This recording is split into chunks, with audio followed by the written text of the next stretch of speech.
Au-delà d'accompagner les États, on a aussi un rôle qui est d'aider la société civile à agir en direct, pas via du lobbying politique, mais vraiment à agir sur la société avec des actions extrêmement concrètes. On le fait sur plein de thèmes, notamment les violences faites aux femmes, les jeunes, l'environnement, etc.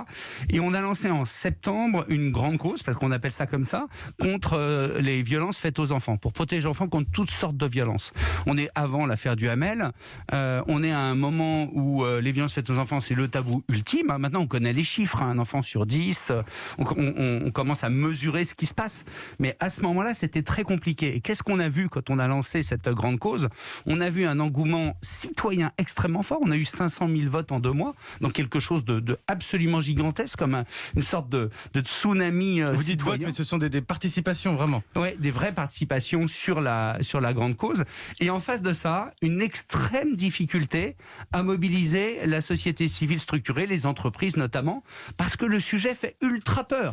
Mais alors, je veux bien, celui-ci particulièrement, quand on dit le mot inceste, on l'a vu, que ça fait peur. Mais d'une manière générale, peut-être que vous avez du mal à mobiliser parce que l'entreprise va se dire, mais pourquoi c'est à moi de faire ça ?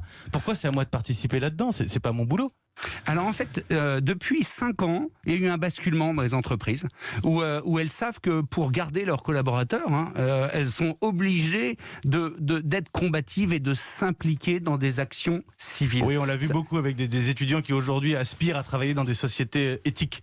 Exactement. Et celles qui ne le font pas, elles se déconnectent complètement. Donc ça, pour moi, ce passage-là, il est fait.